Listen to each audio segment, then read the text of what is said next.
बिस्मिल्लाहिर्रहमानिर्रहीम अस्सलाम वालेकुम। मैं हूं करामत मुगल और मेरे साथ हैं बशार राजा साहब। सुप्रीम कोर्ट कवर करते हैं BN न्यूज़ के लिए। बहुत शुक्रिया बशार राजा साहब आपके वक्त का। एक तो आर्टिकल 6, जब से हमने सोच संभाली आर्टिकल 6 सुनते हैं, यार ये होता क्या और किन सूरतों में लगता है। दूसरा ये क्या इतना आसान है कि प्रेस कॉन्फ्रेंस की, वहाँ आके ऐलान किया कि साबिक सदर, साबिक वज़ीर आज़म और साबिक डिप्टी स्पीकर जिन्होंने रूलिंग दी थी उन पर आर्टिकल 6 लगना चाहिए।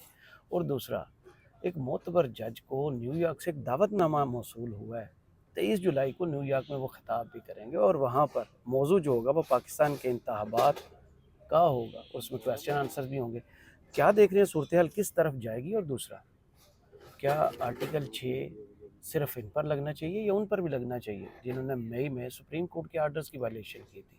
उस वक्त के वज़ीर आज़म, उस वक्त काबीना और आइनी इदारे जिन्होंने तावन नहीं किया था। क्या ये बैलेंसिंग एक्ट है कि उस वक्त वो कह रहे थे इन पर लगना चाहिए, अब ये हुकूमत में है, ये आके कह रहे हैं कि नहीं, हमने 2-2.5 साल पुराने केस में जाकर उन पर जो है आर्टिकल 6 लगाना चाहिए। और क्या इसकी बुनियाद काजी फायज ईसा साहब ने खुद रखी है। उन्होंने इशारा दिया था जो केस चल रहा है कासम सूरी साहब की इंतहाई उज़रदारी वाला। बिस्मिल्लाहिर्रहमानिर्रहीम। बहुत शुक्रिया मुगल साहब, जो बात की ना आपने आइन के आर्टिकल 6 की, किन सूरतों में लगता है और किन पर लगना चाहिए। पहले हम ये बात करते हैं, फिर वो दफ्तनामे की तरफ आते हैं। आर्टिकल 6 की वजह से आपके आइन में बिल्कुल सीधा लिखा हुआ है, कोई उसमें बहाम नहीं है। और वो शख्स जो आइन शिकनी करता है उस पर आर्टिकल 6 लगता है। सही। और आर्टिकल 6 के तहत उसकी सज़ा का पहले से तयन किया हुआ है। संगीन गद्दारी मुकदमा में आइन का आर्टिकल 6 लगता है, और आइन शिकनी के हवाले से आइन का आर्टिकल 6 लगता है। उसकी सज़ा है मौत। अच्छा। उसकी सज़ा रही बात किन पर लगना चाहिए, तो हुजूर वाला आइन के आर्टिकल 6 अगर लगाना है तो ये काम जनरल अयूब खान से शुरू करना चाहिए। अच्छा। हाँ, जनरल अयूब खान से काम ये शुरू करें। उन्होंने आइन शिकनी की थी, अलामती वो उन्हें निकालें जनाब, और अलामती उन पर आर्टिकल 6 लगाएं। फिर उसके बाद जनाब यहिया खान पर लगाएं, और फिर उन तमाम जनरलों पर जिन्होंने 71 में हमीदुर रहमान कमीशन रिपोर्ट के मुताबिक जो कुछ किया था उन पर लगाएं। आइन का आर्टिकल 6 वो हमीदुर रहमान कमीशन रिपोर्ट में लिखा गया है, सज़ाओं का तयन किया गया है, बता दिया गया है कि इन पर क्या क्या लगना चाहिए, लगाएं उन पर। फिर जनाब मियां मोहम्मद नवाज शरीफ साहब के जो सियासी बाप है, जिनके वाले से कहा गया था, नवाज शरीफ साहब को जनरल ज़ियाउल हक ने कहा था कि अपनी उम्र लगने की भी दुआ दी थी कि मेरी उम्र जो है मियां नवाज शरीफ को लगे। और फिर उनकी कब्र पर जो मियां तकरीर की थी मियां मोहम्मद नवाज शरीफ ने तकरीर की थी, पहली मुक्का लहरा कर, इस तरह के हम इनका मिशन जो है वो जारी रखने का अहदा करते हैं। फिर वो जनरल ज़ियाउल हक पर भी आइन का आर्टिकल 6 लगाया जाए। वो क्यों नहीं लगाया जाता आइन का आर्टिकल 6? अच्छा, ये बहुत पुरानी बात हो चुकी है, चलो छोड़े, इसको नहीं छेड़ते। तो जो वैलिडेट करते थे मार्शल पर आइन को, वो जब मुशर्रफ ने कू किया तो उन तमाम पर आइन का आर्टिकल 6 लगना चाहिए था जो उनकी काबीना में शामिल है। 3 नवंबर को जब इमरजेंसी प्लस लगाएगी तो उस पर भी आइन का आर्टिकल 6, जिसमें जायद अहमद बड़े बड़े नाम आते हैं, जिसमें उन पर भी लगना चाहिए। उन्होंने देखा उसको आइन की आर्टिकल जो वो जब इमरजेंसी प्लस लगी थी तो उन्होंने तौसीक की थी ना उसकी, तो उन पर भी लगाए आर्टिकल 6। अच्छा वो चलो, वो भी बहुत पीछे चली गई, वो 20 साल पुरानी बात है। तो फिर हजूर वाला ये जो खैबर पख्तूनख्वा और पंजाब असम्बली के इंतखाबात ना करवाने का जो आइन शिकनी की गई थी, जो उस वक्त पेडम सरकार थी, जो पूरी काबीना जिसमें आज़म तारा वज़ीर कानून थे, मोहतरमा मरियम औरंगज़ेब वज़ीर इत्तलात थी, और पूरी काबीना उस पर लगाए। 88 रुकने काबीना उस पर लगाए आइन के आर्टिकल 6। जनाब शहबाज शरीफ डिग्गी में बैठ कर जाने वाले जो कल उन्होंने एक बात की तो मुझे बड़ी हंसी है। उन्होंने कहा कि मैं सरेंडर नहीं करूँगा, नहीं प्रेशर बर्दाश्त नहीं करूंगा, इस्तीफा मैं किसी सूरत प्रेशर बर्दाश्त नहीं करूँगा, मैं इस्तीफा दे दूंगा जनाब। जब ये बात उन्होंने की तो मुझे हंसी आ गई। आगे से सिस्टम ने जवाब दिया। अच्छा, ये बात उन्होंने डिग्गी में बैठने से पहले की थी। आगे से जवाब आया था कि आपने मतलूबा सहूलत मुहैया, ये बात उन्होंने डिग्गी में बैठने से पहले की थी ना। सही। तो चीफ जस्टिस काजी फाइज साहब कासिम सूरी वाले मामले पे कहते हैं हजूर वाला बनाए कासिम सूरी को, लगाए उस पर आर्टिकल 6, तो फिर साथ ये सारा मामला खुलेगा ना, पंडोरा बॉक्स खुलेगा, तो सब पर लगाए आर्टिकल 6। आइन सिर्फ कासिम सूरी के लिए नहीं है ना, आइन और उस आइन शिकन के लिए वही रखता है, आइन रखता होता है जो कासिम सूरी के लिए है, सही जो सदर पाकिस्तान के लिए है, जो उस वक़्त के जो वज़ीर पाकिस्तान थे इमरान खान उनके लिए वो आइन है। वही आइन पेडम सरकार के लिए है, वही आइन पेडम सरकार के जो हैंडलर थे उनके लिए भी है। और फिर देखिए गैर आइनी, ये अभी फुल कोर्ट जो फैसला आया है उसमें तो ये कहा गया, लिखा जा चुका है फैसले में, 11/2 के 63 में जो फैसला है उसमें लिखा जा चुका है कि इलेक्शन कमीशन पाकिस्तान ने गैर आइनी काम किया है, तो गैर आइनी काम में आर्टिकल 6 लगता है, तो लगाए फिर वो इस पर जो आपका मुंशी सिकंदर सुल्तान राजा साहब है, जो चीफ इलेक्शन तो कमिश्नर है। इन्हें इलेक्शन कमीशन नहीं कर तो रहे हैं। इन्हें इलेक्शन कमीशन नहीं लगेगी, उन पर लगाएं आप आइन का आर्टिकल 6 क्यों नहीं लगाते? हम्म, अ, उसके साथ जो मेम्बरान है इलेक्शन कमीशन पाकिस्तान के, उन्होंने भी तो आइन शिकने की है, इंतखाबात ना करवा कर उन पर भी लगाएं आइन का आर्टिकल 6 क्यों नहीं? ये सिर्फ कासिम सूरी के लिए नहीं है, ये सब के लिए है। फिर इसमें सब आएंगे। उसमें ठीक तो है। वो कह रहे हैं इमरान खान और साबिक सदर पर भी। इमरान, मैं तो यही कह रहा हूँ ना, अगर इमरान खान और साबिक सदर पर लगता है ना, हम्म, तो फिर ये मैंने एक एक करके नाम गिनवाए ना यार, एक एक करके, तो फिर सब पर लगाए ना। हम्म। जब आपका आइन वाज़ह कहता है कि असम्बली की तहलील हो जाए तो 90 दिन के अंदर अंदर, वो उस पर शर्त नहीं रखता कि 90 दिन के, वो कहता है 90 के दिन अंदर हर सूरत इंतखाबात करवाए, जब वक्त से पहले तहलील वक्त हो। से पहले तहलील हो। तो आपने 90 दिन के अंदर इंतखाबात करवाए, नहीं, आपने सुप्रीम कोर्ट ने हुक्म दिया, आपने उसी वाले सुप्रीम रोलिंग कोर्ट, वाले केस में जब चीफ इलेक्शन कमिश्नर को यहाँ बुलाया गया था तो चीफ जस्टिस के सामने खड़े होकर उन्होंने कहा कि हमें 7 माह चाहिए। तो चीफ जस्टिस साहब ने सवाल नहीं किया था कि आइन के अंदर तो यही है कि आपने 90 दिन में कराना है या 60 दिन में कराना है, तो सवाल भी नहीं हुआ था, उन्होंने चुप करके सुन लिया था 7 माह चाहिए। जब सुप्रीम कोर्ट ने कहा जी आपको क्या आप 90 दिन के अंदर इंतखाबात करवाएं, तो आपने उस फैसले को इतना पेचीदा बना दिया, इतना पेचीदा बना दिया कि ये 3 रुकनी फैसला है, ये 5 रुकनी फैसला है, ये 7 रुकनी फैसला है, ये 3-2 कितना सबसे आया, इस पर देखें जी अगर इस पर फुल कोर्ट बैठती तो वो सुनती तो ज़्यादा अच्छा होता। अब फुल कोर्ट ने दिया है ना जनाब, कैसा दिया यार बेहतरीन फैसला दिया ना, मैं हाँ। फैसले की बात कर रहा जी हूँ। जी जी जी सारे समझदार। हाँ, फैसला बेहतरीन दिया ना, तो आप चीखे ना, रोए ना, पिटे ना, ये 6 आइन के आर्टिकल 6 फलाना फलाना, बिस्मिल्लाह तो करें सर, बिस्मिल्लाह तो करें, ये सिर्फ खोखले फायर ना करें, ये खोखले फायर करने से कुछ नहीं होता। सही। तो दूसरी जानब अगर पीटीआई का रद्द-ए-अमल सिर्फ अभी तक तो यही आया कि हम अदम एतमाद की तहरीक लाएंगे किसके खिलाफ? इनके खिलाफ, वज़ीर आज़म के खिलाफ ही आएगी ना, और किसके नहीं, खिलाफ ये आ वक्त से सकती है? पहले जो है ना वो बात है कि अदम एतमाद की तारीख लाएंगे। मुगल साहब मुझे नहीं लगता कि उन्होंने जो ऐलान किया है इसमें अदम एतमाद की तारीख लाकर उसे कामयाब, ये वक्त से पहले की बात है। यार जो काम, जो हुकूमत अपना सहारा अपने बोझ से खुद गिर जाए ना, जो हुकूमत, उसे अदम एतमाद की तारीख लाने का क्या फ़ायदा है बैरूनी यार? इमदाद आई हाँ, आपके लिए। जी बिस्किट आए कैंडी के बिस्किट आए, अच्छे बिस्किट आए। सही। जो जो जो देखें मुगल साहब, एक जो हुकूमत हो या जो शख्स भी हो, वो अपने किए पर जो है ना वो बोझ, अपने बोझ तले खुद दबने वाला हो ना, तो आप कहेंगे हम अदम एतमाद लाएंगे या इसके खिलाफ ये करेंगे, ये उसको सपोर्ट्स की बात होती है, ये वक्त से पहले की बात है। ये अदम एतमाद नहीं, ये हुकूमत खुद अपने किए अपना बोझ नहीं सहार सकेगी और ख़ुद ये धड़ाम से गिर जाएगी, तो अदम एतमाद क्या हो क्या नहीं लाना है। बहरहाल मुल्क जो है ना वो नए इंतखाबात की तरफ जाएगा और नए इंतखाबात होंगे मुल्क के अंदर, उसके बाद जो हुकूमत बनेगी, जिसकी भी बने, वो नून लीग की बने, वो पीपल्स पार्टी की बने, वो तहरीक लबैक की बने, हाँ, वो पाकिस्तान होश में आप? तहरीक इंसाफ की बने, क्या हो गया जिसकी आपको? मैं होश में हूँ ना, अच्छा। मैं एमक्यूएम की बने, जिसकी भी बने, वो पायदार हुकूमत होगी। और गालिब इम्कान यही है, गालिब इम्कान नहीं, वो कभी कभी इम्कान है, 100% दुरुस्त बात है कि वो स्वात से लेकर रहीम यार खान तक बल्ला होगा, फिर रहीम यार खान से आगे जनाब कराची तक बल्ला होगा, फिर हुकूमत तो बल्ले की बनेगी ना। क्या इतलात है फैसला देने के दिन तो काजी साहब उस दिन से गायब हैं, किधर गए?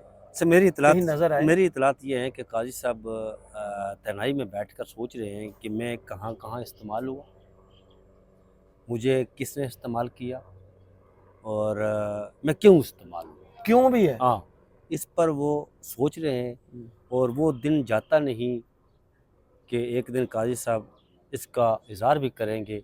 और मेरे ख्याल में थिंक सो कि ये जो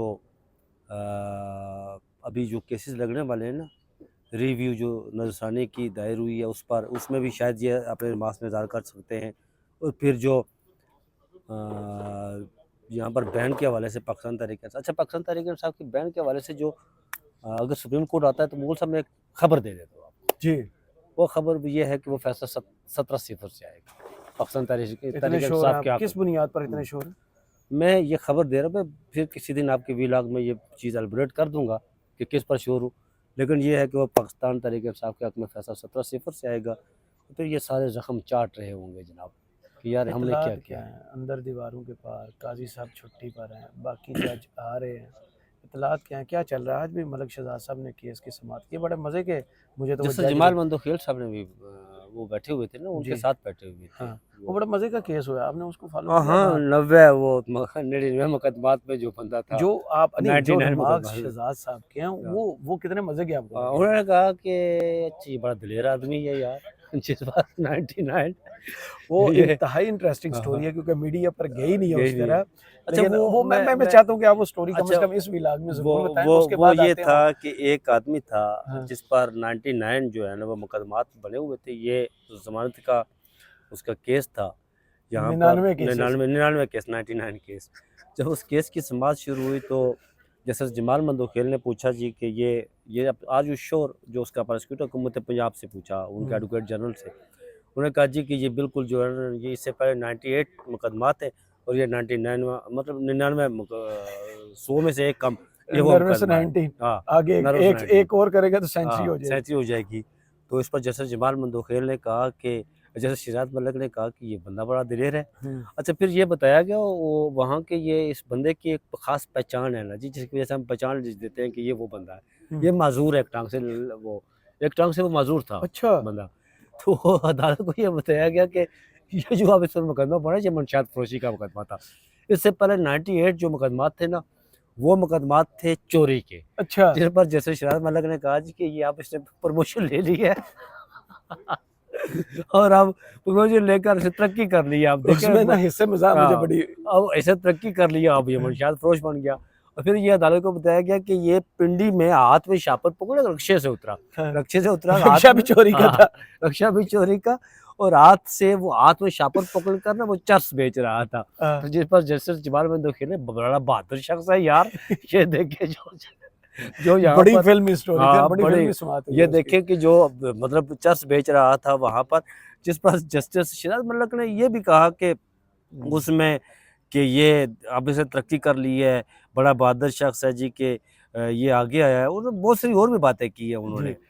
تو یہ اور پھر یہ ہے کہ اس کی جو درخواست تھی مغل صاحب، جی وہ انہوں نے اس بندے نے خود کہا جی کہ میں ضمانت پر باہر نہیں جانا چاہتا، لہذا میں اندر ہی رہنا چاہتا ہوں۔ اب میرے خیال میں لوگ کو سمجھ آ گئی تو ہوگی کہ پھر میں نے یہ سٹوری کیوں چھیڑی ہے۔ پھر انہوں نے کہا جی کہ ٹھیک ہے اگر آپ اندر ہی رہنا چاہتے ہیں تو وہ درخواست نمٹا دی گئی، انہوں نے کہا ٹھیک ہے جناب چھٹی کرو۔ آج چھٹی کرو۔ پھر وہ جسٹس شہزاد ملک نے یہ بھی کہا، میں آپ کو بتا دوں یار یہ بندہ بڑا ایماندار لگتا ہے، جس کو 98 مقدمات میں ضمانت بھی مل گئی تھی پہلے ناظرین وہ پہلے 98 مقدمات میں ضمانت پر تھا، یہ 99 مقدمات جسے 99 کہتے ہیں آپ 100 میں سے ایک کم، یہ وہ ضمانت کا مقدمہ تھا جس پر جسٹس شہزاد ملک نے کہا یار بندہ تو بڑا ایماندار لگتا ہے، جہاں پر عام لوگوں کو دیکھ مقدمے بھی جو ہے ضمانت نہیں ملتی اور اس کو 98 مقدمات میں ضمانت مل گئی ہے۔ تو اس پر اس نے کہا جی کہ میں اچھا جیسے شہزاد ملک نے یہ بھی کہا کہ ملزم ترقی کر کے پہلے چور تھا تو اب منشیات ترقی کیا اس نے اور بہتری کی طرف جا رہا تھا، پر اس نے کہا جی کہ یہ جمال مندوخیل نے بھی کہا دلیر آدمی چار ساتھ میں رکھ کر بیچ رہا تھا ملزم کو۔ اچھا پولیس نے موقع اختیار کیا کہ ملزم ایک ٹانگ سے لنگڑا ہے، اس بنیاد کی وجہ سے ہم اسے پہچانتے ہیں، پر اس نے کہا جی کہ میں نہیں جانا چاہتا، شناختی علامت، انہوں نے کہا جی کہ میں اندر ہی رہتا، انہوں نے کہا ٹھیک ہے بھائی تو اندر ہی رہ۔ یہ بہت انٹرسٹنگ کیس تھا، اس لیے میں نے کہا اتنے ماحول میں۔ اچھا یہ جو اب آ جاتے ہیں سوال آپ سیریس کا میں، تھا جو آپ کا وہ ہے سوال نیو تھا، یارک سے، نیو یارک لائرز فورم سے باہر کہہ لیں آپ، دعوت نامہ آیا ہے، ابھی تک پبلک نہیں کیا گیا، خبر مجھے دوست نے دی ہے کہ اطہر منیلہ صاحب کو وہاں انوائٹ کیا گیا۔ ایک تو اطہر منیلہ صاحب کو ہی اس وقت ہیرو کیوں سمجھا جا رہا ہے، کیونکہ دوسری جانب انہوں نے ایک بیان تقریر انہوں نے لندن میں بھی کی تھی، آپ کو یاد بڑی ہے مشہور تقریر جی، اس کے بعد اب وہاں پہ جس میں آزادی ازار کے بارے سے انہوں نے بات کی، جی اور 8 فروری کے انتخابات پر انہوں نے کہا تھا جب ہمارے سامنے معاملہ آئے گا سامنے تو پھر ہم دیکھیں گے، یعنی کہ مایوس نہیں کریں گے، وہاں پر کویسچن آنسرز بھی ہوں گے۔ مول صاحب دیکھیں یہ جو یہاں پر مخصوص نشستوں کے حوالے سے فل کورٹ کی سماعت ہو رہی تھی نا، تو یہاں پر بھی جسٹس ستر اللہ کی طرف سے بار بار یہ سوال اٹھایا جاتا تھا، بار بار یہ سوال اٹھایا جاتا تھا کہ پاکستان تحریک انصاف ملک کی سیاسی بڑی، انہوں نے کہا ملک کی سب سے بڑی سیاسی جماعت، جسے انتخابات کی انتخابات سے اوٹ کر دیا گیا، انتخابات کی دوڑ سے نکال باہر کر دیا گیا۔ پھر یہ کہتے تھے کہ آج ایک موقع پر جب آپ کو پتہ ہے کہ جب سماعت ہو رہی تھی تو چیف جسٹس نے ایک طنز کیا تھا، سابق اٹارنی جنرل مخدوم علی خان دلائل دے رہے تھے تو انہوں نے چیف جسٹس نے کہا جی کہ یہاں پر ایک جو ہے نا وہ عامر کے 8 سال جو ہے نا وہ اٹارنی جنرل بھی رہے، میرے اس دور میں، اس عامر کے دور میں نے کیسز سننا بند کر دیے یا ایڈوکیٹ تھا میں لینے بند کر دیے تھے کہ میں عدالتوں میں کے سامنے پیش نہیں ہوں گا، وکیل کا کیا کام کیونکہ وہ عدالتیں غیر آئینی تھی، اس لیے میں ان کے سامنے پیش نہیں ہوں گا۔ پھر یہ بھی کہا گیا جی کہ وہاں پر جو ہے وہ اس دور میں کابینہ میں وہ وزیر طنز تھا جسٹس اطہر اللہ صاحب پر، تو پھر جسٹس اطہر اللہ نے پلٹ کر ایک جواب دیا، ترنت جواب دیا تھا کہ جناب والا آج سپریم کورٹ میں سمجھتا ہوں کہ سب سے بڑا جو میرے نزدیک پٹیشن ہے نا وہ بنیادی انسانی حقوق کی وائلیشن، جس میں لاپتہ افراد والا معاملہ، اور پھر جو 8 فروری کے حوالے سے جو دھاندلی کے حوالے سے، دھاندلی ڈکیتی کے حوالے، انہوں نے لفظ دھاندلی استعمال کیا تھا لیکن میں استعمال کرتا ہوں یہ ڈکیتا مارا گیا تھا بہت بڑا، ٹھیک ہے، وہ پٹیشن دائر ہے یہ سب سے۔ اور انہوں نے یہ بھی کہا تھا کہ یہاں پر جو لاپتہ افراد ہیں ان کے حوالے سے یہ اکثر کہا جاتا ہے کہ یہ اس کو سیاست سے جوڑ کر نفی کر کے ان کو چھوڑ دیا جاتا ہے، انہوں نے کہا تھا کہ یہ انسانی حقوق کا معاملہ ہے، یہ کوئی معاملہ جو ہے وہ سیاست والا معاملہ نہیں ہے۔ تو یہ پھر انہوں نے لنڈن میں تقریر کی تھی، اور جس کی طرف آپ اشارہ کر رہے ہیں وہاں سوال جواب تو ہوں گے یار۔ یہ دیکھیں سپریم کورٹ بھی اب فل کورٹ میں کہہ چکی ہے نا کہ الیکشن کمیشن آف پاکستان نے غیر آئینی، الیکشن کمیشن آف پاکستان کے مس کنڈکٹ پر سوالات تو اٹھائے گئے نا، اب تو ہم بھی ڈیٹیل فیصلے کا انتظار کریں کہ ڈائریکشنز اس میں کیا آتی اس میں مس کنڈکٹ پر سوالات اٹھائے گئے تو جسٹس اطہر اللہ وہاں کہیں گے تو سپریم کورٹ فیصلہ دے چکی ہے، سکہ بند بات ہے، وہ سامنے وہ دیوار پر سامنے لکھی ہوئی بات ہے یار، وہ نوشتہ ہے دیوار، اگر نون لیگ والے میرے دوست نہ پڑھے تو ایک علیحدہ بات ہے، لیکن سوالات تو پوری دنیا میں اٹھ رہے ہیں، وہ آپ کے ہیومن رائٹس کی تنظیمیں ہوں، وہ الیکشن کس دنیا بھر میں کور کرنے والے وہ این جی اوز ہوں، یا آپ کے ملک کے اندر ہو، یا آپ کے پورے دنیا میں یورپی یونین ہو، وہ سوالات اٹھا چکی ہے۔ اور اس میں اگر وہ جسٹس اطہر اللہ سوالن جواباً کریں گے، اس میں نشست ہوگی تو وہ وہی بات کریں گے جو انہوں نے یہاں فل کورٹ میں کی ہے، اور وہ تو ازرمن شمس ہے، کوئی نئی بات نہیں ہے، وہ تو ایسا ہی ہے۔ صحیح، بہت شکریہ بشار راجہ صاحب آپ کے وقت کا۔ کمنٹس باکس میں ضرور بتائیے ویڈیو آپ کو کیسی لگی۔ اجازت دیجیے، اللہ حافظ۔